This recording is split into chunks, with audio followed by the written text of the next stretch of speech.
Hi kids, I'm going to show you today how to set up your sketchbook for a prompt page for your weekly sketchbook assignment. So you'll need your sketchbook, pencil, and a ruler or some sort of straight edge. If you don't have one, you can freehand it. Alright, so I'm going to put this ruler up about a third of the way down the page.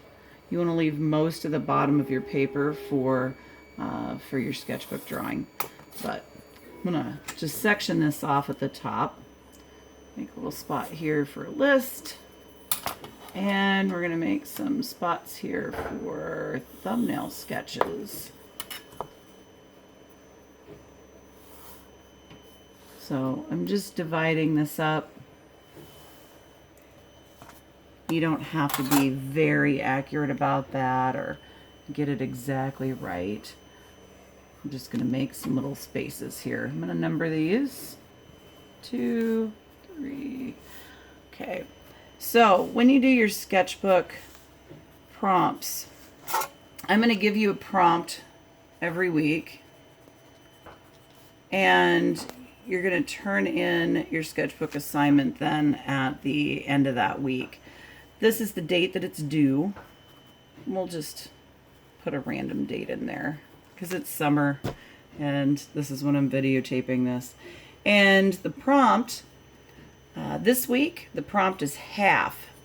These prompts come from Jake Parker's Inktober 52 project, and that's what we're going to be using this year for our prompts. So the words tend to be pretty open-ended, so what you're going to do is generate your 5 ideas for this prompt, half.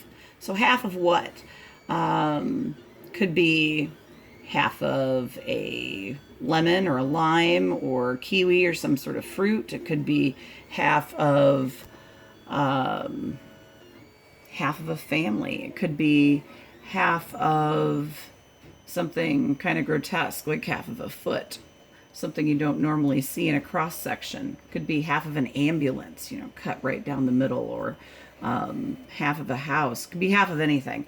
But either write down, get 5 things down here. Could be 5 written things down here, okay? Or it could be 5 sketches here, or it could be a combination of either one. You just need 5 ideas here.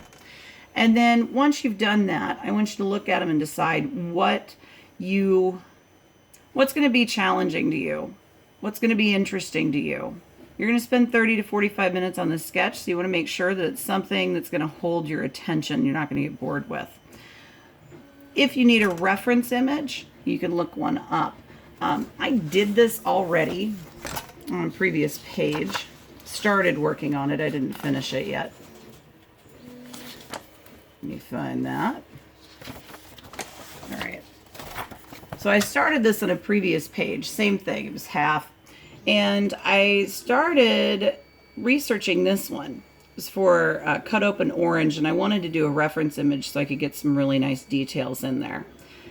Well, when I was looking for the reference images, I actually found this slice of a kiwi and thought that this was a really cool image, and I could kind of abstract it a little bit and make it a little less recognizable as a kiwi, but it had some really cool patterns in here. I love these black seeds and this almost UFO shape in the middle, and the way these rays kind of radiate out from the center. So that's what I started working on here.